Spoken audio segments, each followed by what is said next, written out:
Yeah, protesters are back on the streets. There's I would say that the frustration and anger after the coup is now really turning to a seething fury, especially after a young woman, 19-year-old woman, is fighting for her life, is not expected to survive after being shot in the head yesterday. We're not quite clear what the projectile was, but the footage shows her clearly falling after shots were unleashed. That was in Naypyidaw.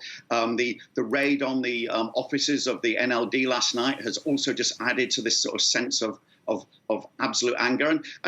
But protesters are also, they're sort of taking some cues from Hong Kong and Thailand. They're sort of kind of adapting their protests. They're sort of being a bit more imaginative. For example, there was a mock funeral conducted of the junta leader today near one of the sort of main pagodas in downtown Yangon, and there was an effigy of him. There were also young female students came out in Disney princess dresses, So there's an air of defiance, there's an air of anger, and also they just feel that the junta can't really deal with these sort of differing levels of protests, and so they're just really trying to bewilder them and keep the momentum going. And Philip, as you mentioned then, we've also seen the junta cracking down, the protesters having their victories as well, if you like.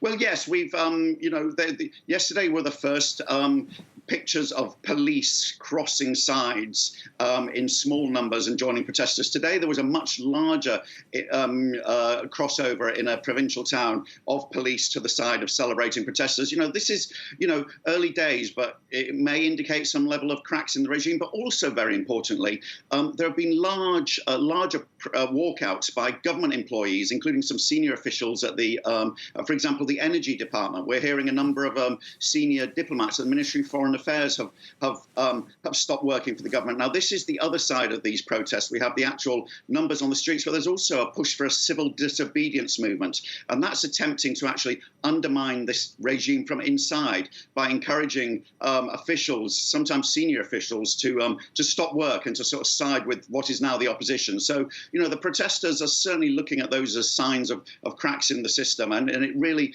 is not clear whether the military have horribly, or for them, terribly miscalculated, and whether they can actually bring along the agencies of government with them in these protests. So that could be as important as actually what's happening on the streets in terms of sort of immediate confrontations between protesters and riot police.